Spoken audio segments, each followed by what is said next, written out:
Welcome everybody, and thanks for waiting. And now we are going to launch into the proceedings today. I'm not going to detain you any further. I only want to welcome you all, and as I noted earlier, we have people beaming in from several countries, so that's great to see.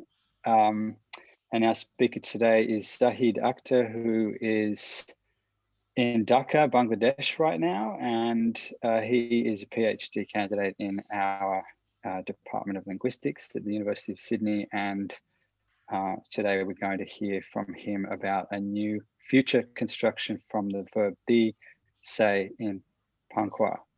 So questions, Zahid's going to talk for half an hour or so, and then you'll have the opportunity to have some questions and discussion rather at the end. And if you do have questions, then you can type them into the chat box, and then we'll be able to kind of we'll know what order to take them in and so forth towards the end. So once again, welcome everyone, and I will now hand over to you, Zahid, and you're welcome now to share your screen and begin your presentation. Thank you so much, Nick. I really appreciate it, particularly this opportunity to present for the department. And at the beginning, I would like to thank my academic supervisor, Dr. Mark Post, for all his help and feedback, detailed and incisive for my work on this particular grammatical aspect. So I believe that you are able to see my screen that I'm currently sharing. The title, as you can see, a new feature construction from the verb ti, se, in Pangkhua. So it's ti, not like t, as in the English. Stop alveolar, apical alveolar sound. It's t is laminal dental.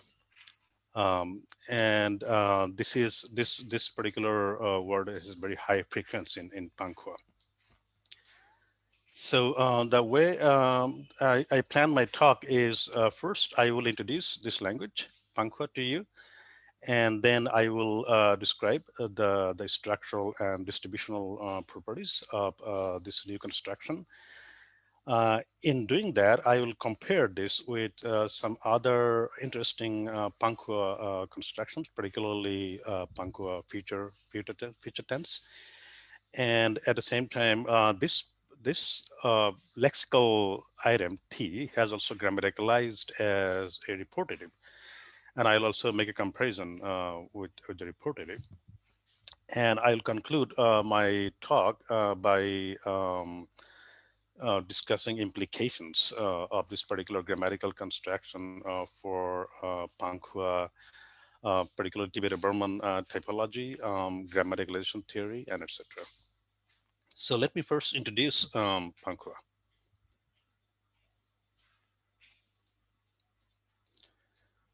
So this is an autonym. Pangkhua speakers currently say Pangkhua for their language, for their ethnic identity. And other names, there are so many other names like, we see for most languages in the world that you can see here on the screen, Pang, Pang, Pangkhua, Pangkhua, etc. And what you can see in common in all of them, I think, is the word Pang. So this has come from a flower name. So Pang is a flower name, and Khua means village. So it sounds that this ethnic identity or linguistic identity has something to do with this flower. And according to Pangkhua tradition, their ancestors lived in a place where there are lots of Pang flower. And Khua means place. So Pangkhua means, it's a compound meaning like flower place.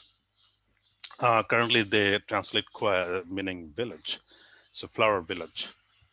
So Linguistic Survey of India, I saw this name, Pangkhu, and this bar on top, as you can see, it means like, relatively longer vowel quality, like Pangkhu, something like that. So this is an image of Pang flower. And currently there are around 2,000 speakers. They live in Rangamari district, Chittagong division, specifically Chittagong Hill Tracts. And most Pangkhua people live in Pangkhua Para village. There are around like 500 people living there. And the rest like are scattered around in Rangamari. This is a language that has never been documented and described. Before I did it, of course, and the virality status is according to ethnologue shifting. And I did a survey myself, like language endangerment research. And according to my finding, I noticed like, it is really shifting, as ethnologue said, but I saw like it's more vulnerable.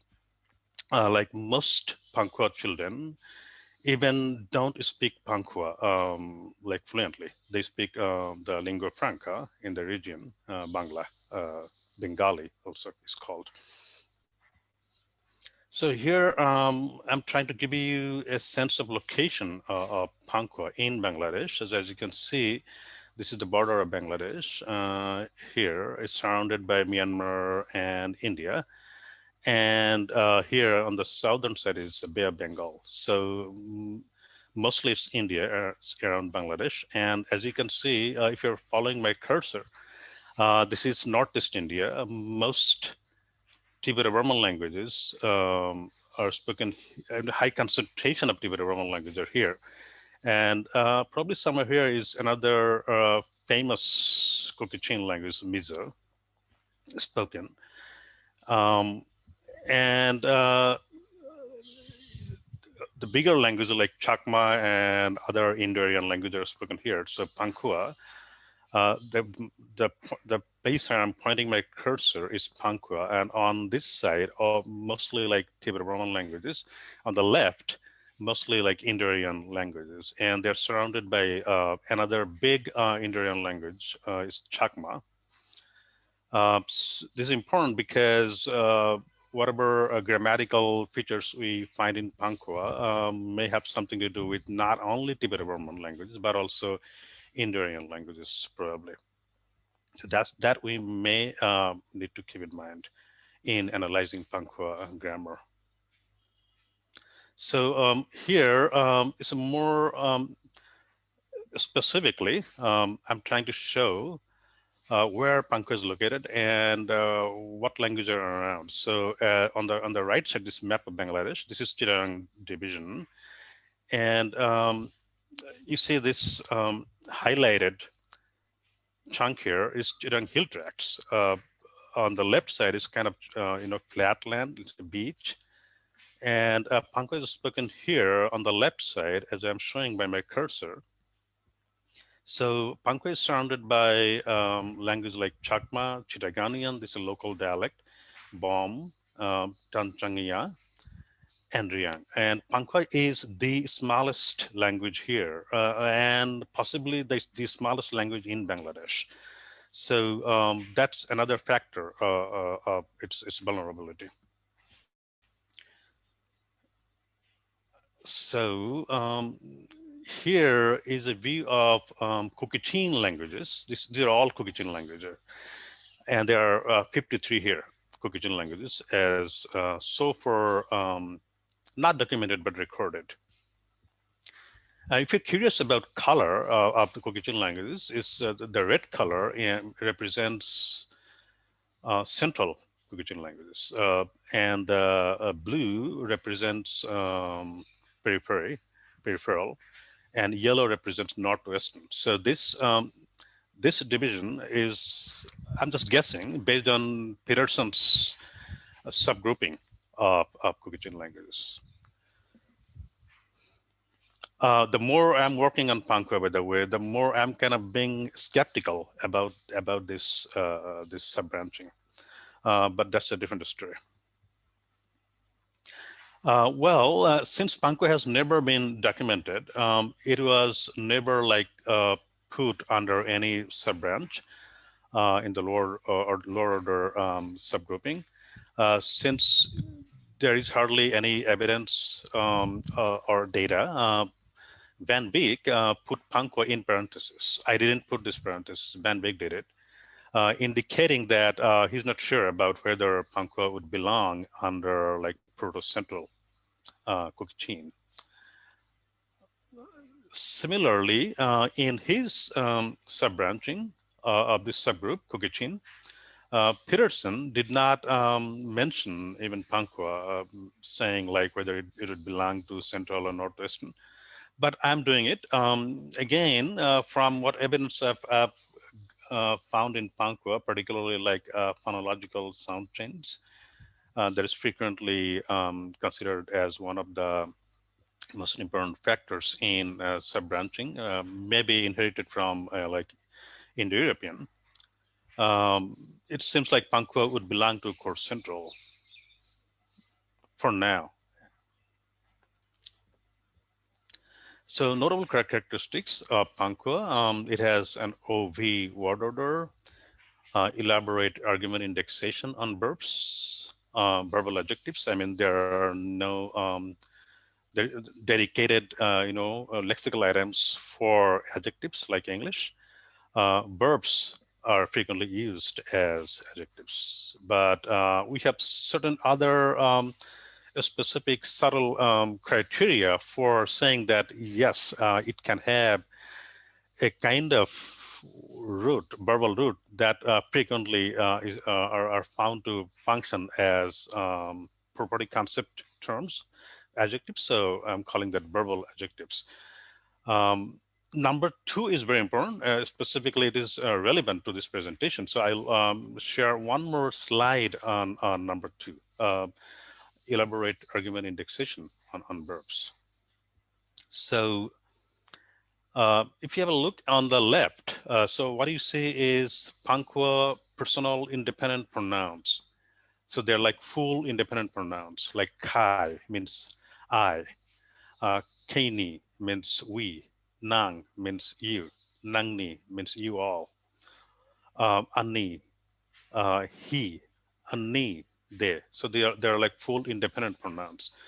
And on the right side, this table represents the reduced form. So like from kai, it's ka.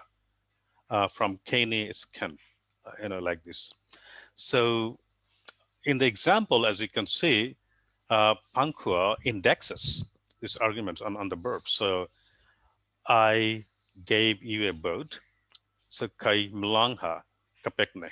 So you see this reduced form here occurring on the verb. So this is very important, and it'll be relevant to this particular grammatical aspect that I'm presenting today. So the data that I used for my talk today came from my fieldwork, and I went for different kind of genres, including conversation, oral narratives, interviews, and procedural text. Here is one of my consultants, Zirdu Sanga Pangkhua. I was visiting his farm. It's called Zoom in Bangla. And you can see Nanchang. Nanchang means banana in the background. That is one of the main crops that they grow. So in discussing, in presenting my construction today, the first thing that I'll do is I'll try to describe the structural features, the morphosyntax of the future construction. And then I will briefly compare it with a reportative construction. And I will try to point out how they are distinguished morphosyntactically. And then I will compare it, very importantly, with morphological feature tense. And I'll try to say how they're distinguished, not only like morphosyntactically, but also phonologically, and very importantly, semantically and functionally. And I'll conclude by talking about implications for grammaticalisation theory and areal typology. So let me first give you the evidence that T is a lexical verb. So here, as you can see, the arrow mark. So T is being inflected by non-NF, non-finite marker, atita. So this is an argument index. He saying, we can translate it, saying in English. So I would like to particularly draw your attention to the fact that this non-finite marker can occur only on like lexical item. And as you can guess, non-finite marker is semantically incompatible with a finite marker, naturally. And so it would be semantically incompatible with a future marker, like I will go, going it cannot go together.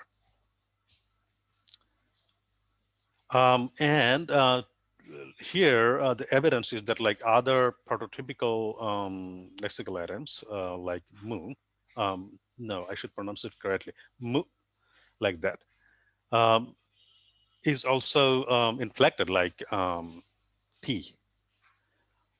As you can notice, when they say mu in like fluent Pangkhua, it is followed by another constituent like anmuta, then there is no glottal stop. But I know that they make a contrast with glottal stop. Like, so mu means to see, mu means seed.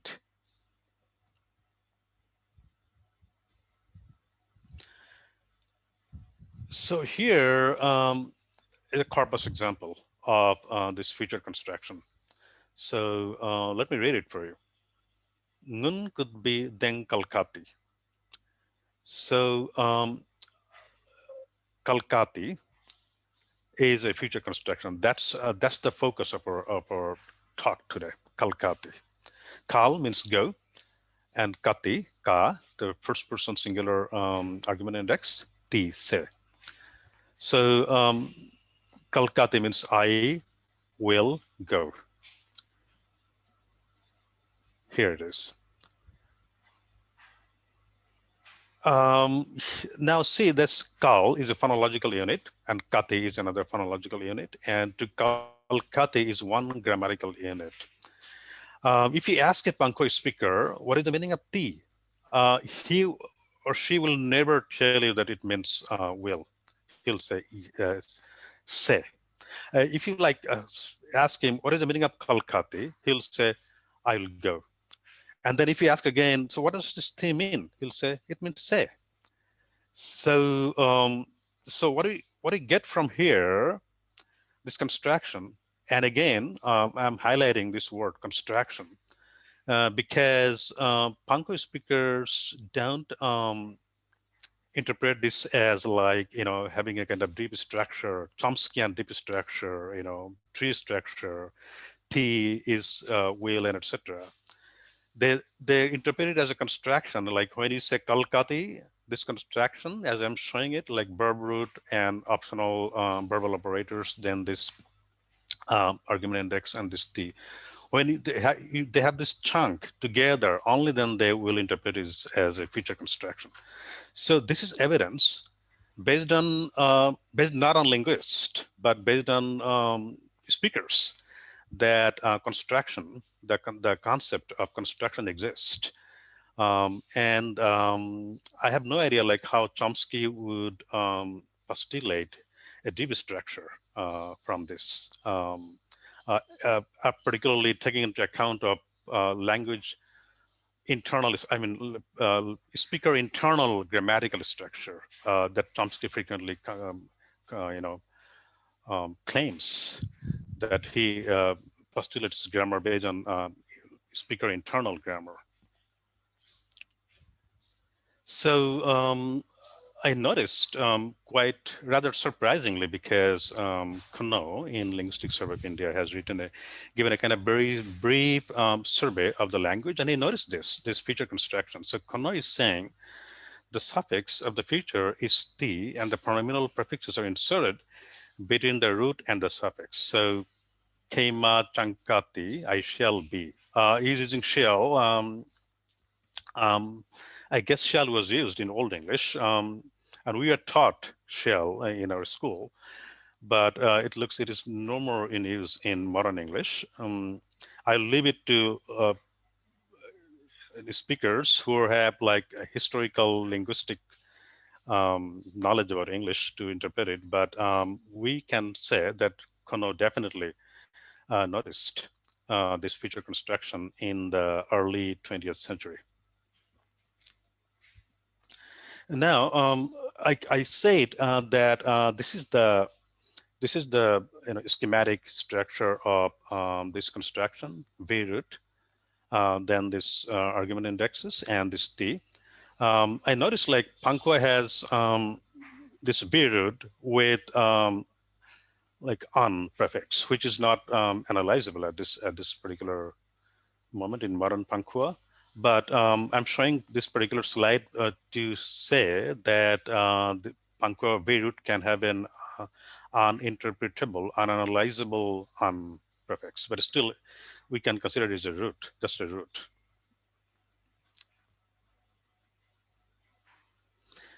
Another important feature of this construction is that you cannot have a full independent pronoun in place of the argument index. So you cannot say like call Katie. It'll make no sense. And this kati is unbreakable. You cannot put anything in between kati, the argument index and ti. So if you have like other verbal operators, like say for example in Pangkhua, second person object is obligatory on the verb post-verbally. And in that case, it cannot mess up with kati. It must be somewhere else. So it comes after the verb, not in kati. And similarly, if there is a negation, as you can see here low, it cannot get into this chunk, kati. So it had to be somewhere else. So it comes at the end.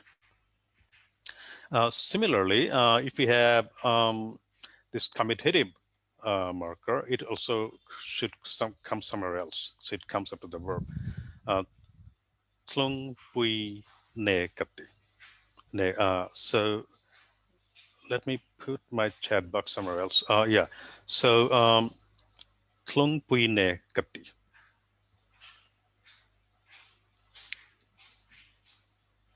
And so far, I think all you saw was examples of this construction with only first person. So here we see a second person occurring on T. So not T, you will. It's a corpus example.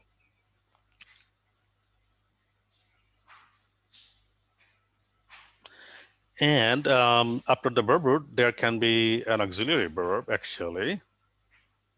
I don't know if I should call it auxiliary verb. Abilitative, you can say ko occurring after zong. And so the whole construction is like this: zong, ko, katilo.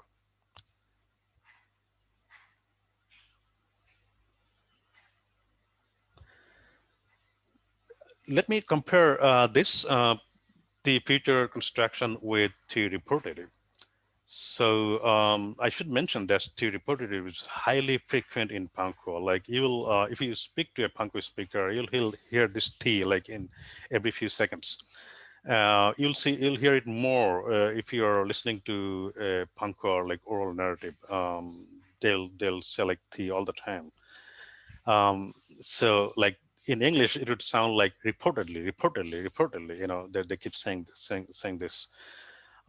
This T is different from the T based the feature construction in at least 4 different ways. So T, as reported, it makes its own grammatical unit, like say, T.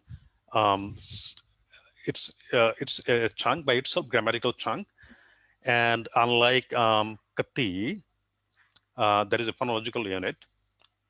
This T is always do you stress. It comes like at the end of the sentence. I'll show you an example in a bit. and it's criticized, and it cannot be inflected per person. So you cannot say like kati or nati, or it cannot be inflected for like tense or anything. And definitely it cannot be negated. So not reportedly, you cannot say that. So here is a construction with T. It's a corpus example. So the way a Pangkhua speaker will say this is like this: atipeti, atipeti. So they will not say like atipeti. No, atipeti. So T will attach to the prosodic unit of the verb, the preceding verb. And as I'm trying to show in the bottom, so you cannot have an argument mark. All right. So it's is a third person singular. You cannot have the future tense suffix at that I'm going to show in a bit, and you cannot have it negated with lo. They are all unacceptable, inconceivable in Pangkhua.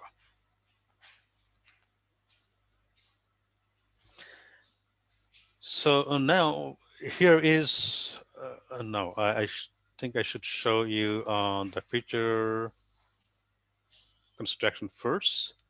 So please have a look at these examples, number 10 and number 11. There are two examples of Pangkhua future tense construction. So the first one, kakalat. It means I'm going or I'll go. And the second one, the first one is elicitation. Second one is corpus example. So in particular, I would like to draw your attention to this verb complex, nahangril peat. So as you can see, this suffix, feature suffix, it comes after the verb. And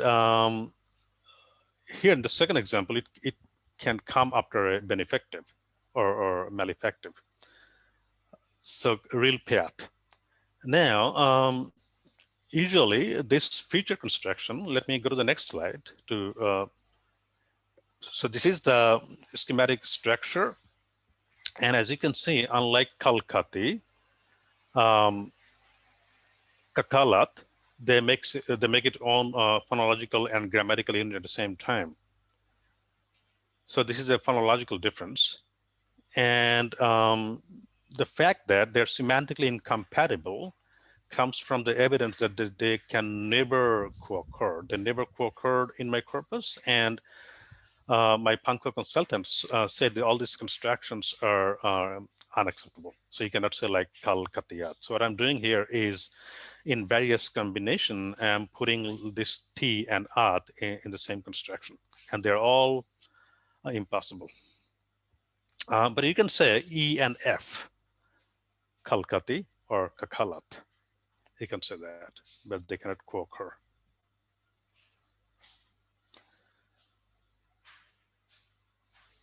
So now I'm trying to say, explain what are some possible functional differences between at-based feature tense construction and T-based feature construction. So this is a corpus example, might be a little complicated, so I'll spend some time here. So it's two speakers, it's a conversation. So speaker one is saying, Venichu nangam atmarua.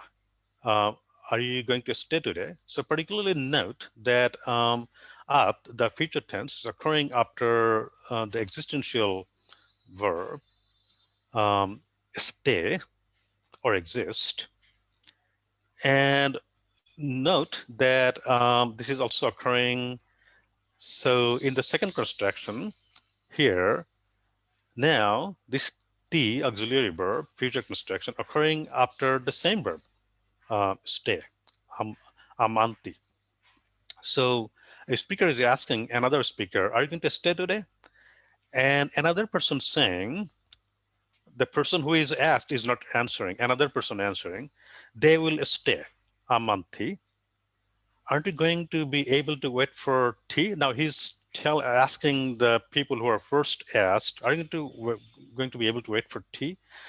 So now we can compare this to, like, they will stay and aren't going to stay for tea.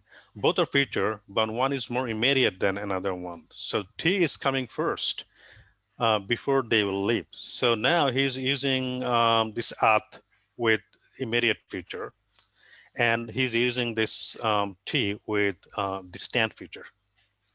So the point is, the difference between at and T future construction are not like absolute.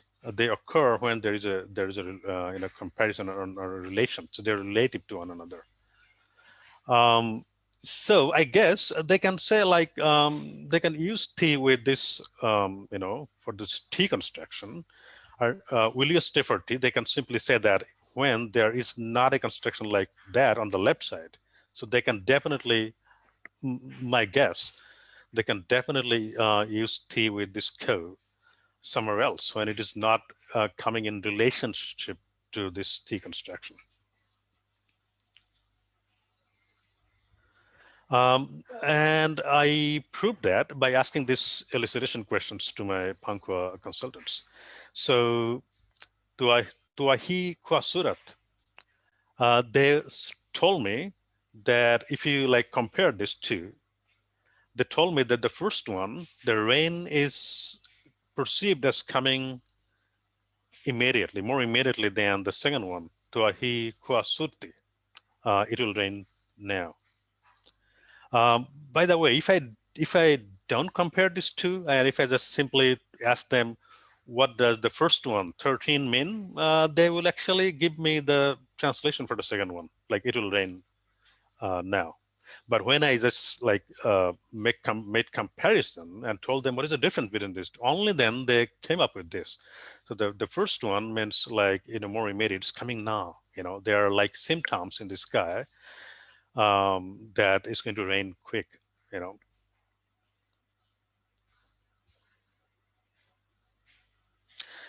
And so this is elicitation data again. When I gave this sentence, kind of weird, right? I like if you don't kill the dog. They told me that here art doesn't really go. They felt bad about this, like art here. So it suggests that whether something, so here I like you, this is conditional. It's not like I'm going to like you no matter what. So this kind of intention being expressed. If you do this, the intention is that I like you. So when there is sense of intention, this T is more likely to be used. So this speaks a lot about grammaticalisation of this particular construction. So it says, or at least it implies, this T say, they had a meaning like I say, I go. So say was like interpreted as a kind of intention. So this is how it grammaticalized, I guess, from the semantic relationship. And that's how, and that's why art doesn't go well here, because it doesn't say that something is going to happen. It is saying that I want to do something, I intend to do something, and then T is better. So it has a deontic force of intention, this T construction.